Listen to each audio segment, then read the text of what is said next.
My dear students, welcome to NIGC Home College. My name is Muhammad Hanif, lecturer of English, National Ideal Girls College. I hope you are all by the grace of Almighty Allah. Alhamdulillah, I'm also fine. Dear students, today I will take the class on completing sentence. Already I have completed the rules of completing sentence. Today we will do exercise of completing sentence.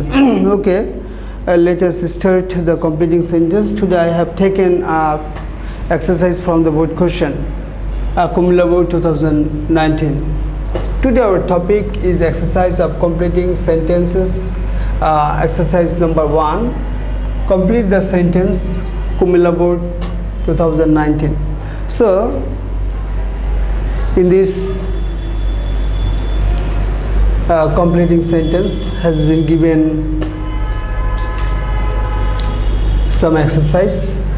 Shamudra Haq is a great journalist. Do you know where? Shamudra Haq একজন বিখ্যাত journalist. তুমি কি জানো where he lives?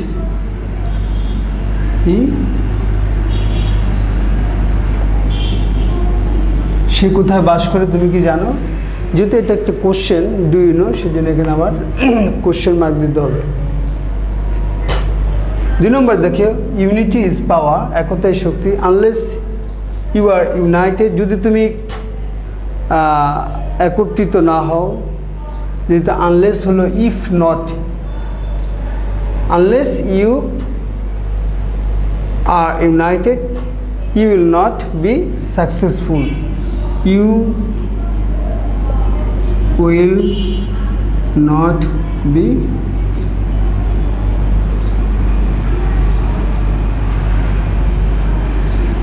successful. তাহলে তুমি কি হবে না, জীবনে সফল হবে না। তার মানে এখানে আনলেস এর রুলস ব্যবহার করা হয়েছে। আনলেস যুক্ত সেন্টেন্সের প্রথম অংশ প্রেজেন্ট টেন্স থাকলে পরের অংশ আমরা ফিউচার টেন্স ব্যবহার করব। ওয়ার্ক কেয়ারফুলি, লেস্ট, এটা হলো লেস্টের রুলস। আমরা লেস্টের রুলস জানি। লেস্ট যুক্ত সেন্টেন্স, লেস্ট হলো যাতে না করে বা পাশে, অর্থাৎ সাবজেক্ট প্লাস শুড প্লাস ভার্বের প্রেজেন্ট ফর্ম প্লাস এক্সটেনশন। তো ওয়ার্ক কেয়ারফুলি, সতর্কতার সাথে কাজ করো যাতে না করে। Lest you should mistake,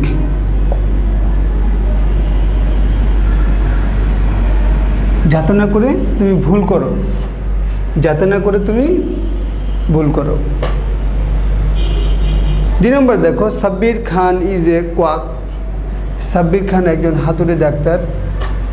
he behaves as though, আমরা জানি যে অ্যাজ ইফ বা অ্যাজ দো যুক্ত সেন্টেন্সের প্রথম অংশ যদি প্রেজেন্ট টেন্স হয় তাহলে পরের অংশ পাস্ট টেন্স হবে। আবার যদি অ্যাজ ইফ বা অ্যাজ দো যুক্ত সেন্টেন্সের প্রথম অংশ পাস্ট টেন্স থাকে, পরের অংশ পাস্ট পারফেক্ট হবে। তবে আরেকটা রুলস আছে, যদি আমি এখানে টু বি ভার্ব ব্যবহার করতে চাই সেক্ষেত্রে আমাকে ওয়ার ব্যবহার করতে হবে, অর্থাৎ আনরিয়েল পাস্ট। হি বিহেভস অ্যাজ দো হি ওয়ার ডক্টর, অর্থাৎ সে এমন আচরণ করে যেন সে একজন ডাক্তার ছিল। 3 নম্বর দেখো, ইট ইজ ভেরি কোল্ড, খুব ঠান্ডা। I have to put on warm clothes so that, এটা সো দ্যাটের রুলস। আমরা সো দ্যাটের স্ট্রাকচার জানি। সো দ্যাটের স্ট্রাকচার হলো সো দ্যাট প্লাস যদি এই অংশটা প্রেজেন্ট টেন্স থাকে তাহলে সো দ্যাট যুক্ত সেন্টেন্সের structure so that plus subject plus can plus ভার্বের প্রেজেন্ট ফর্ম প্লাস এক্সটেনশন। তাহলে আমরা এখানে যেটা ব্যবহার করতে পারি সেটা হলো so that I can keep me warm, যাতে করে আমি নিজেকে কি রাখতে পারি, উষ্ণ রাখতে পারি।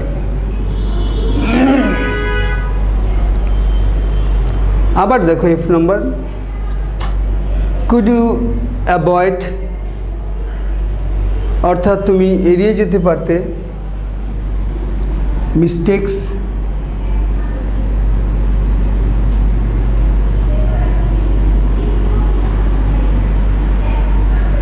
could you avoid mistakes while answering the question?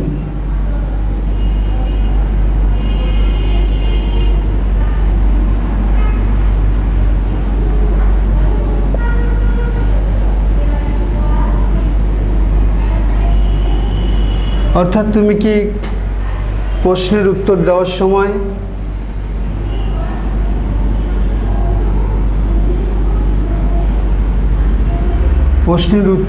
সময় কি তুমি ভুলটি এড়িয়ে যেতে পারতে না? এখানে আমরা ফ্রেজুয়াল কিছু সেন্টেন্স পাবো, যেগুলোর উত্তর তোমাকে অবশ্যই মুখস্থ করে রাখতে হবে। এটা তুমি নিজের মতো করে দিলে হবে না, অর্থাৎ তোমাকে অবশ্যই সেটা মুখস্থ থাকতে হবে। দেখো, এ proverb goes that a morning shows the day, shows the day। অর্থাৎ এই ধরনের ফ্রেজগুলো, আমরা অনেক ফ্রেজ আছে, এই ফ্রেজগুলো আমরা মুখস্থ করে নিব। অর্থাৎ সকাল দিকেই দিনটি বোঝা যায়। এখানে দেখো এস নম্বর দেওয়া আছে, Democratic government will provide it's.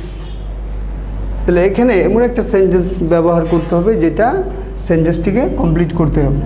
তাহলে আমরা এখানে লিখব, Democratic government will provide it's citizens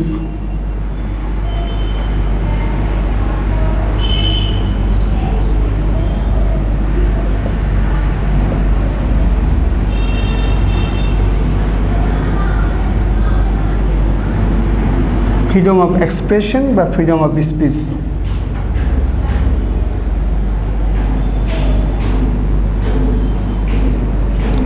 অর্থাৎ গণতান্ত্রিক সরকার তার জনগণকে বাক স্বাধীনতা প্রদান করেন।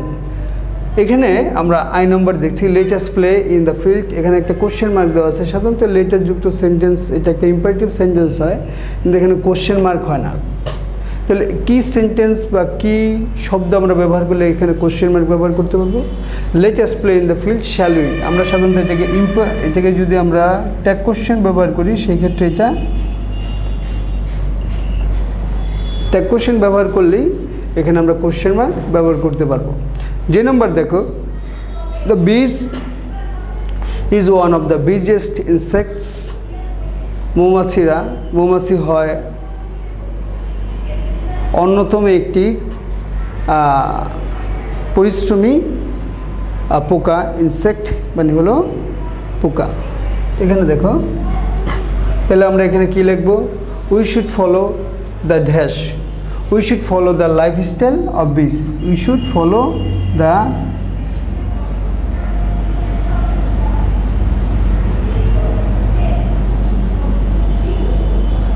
তা আমাদের উচিত হলো মৌমাছিদের জীবন ধরনকে অনুসরণ করা।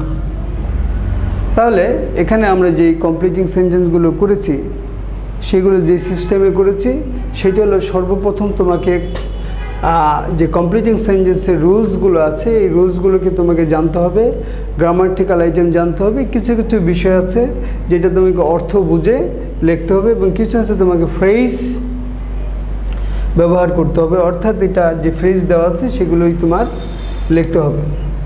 My dear students, I hope you have realized and understood, perceived the completing sentence, and it is your homework. That means your homework is CW to SW. You have to complete this homework and submit to your college campus.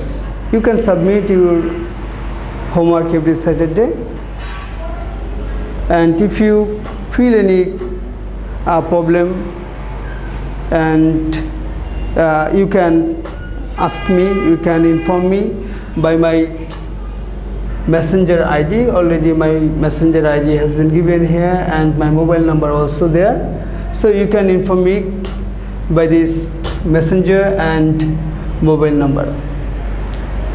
So today I will finish here. I will see you with another topics another day. Till then, Allah Hafiz.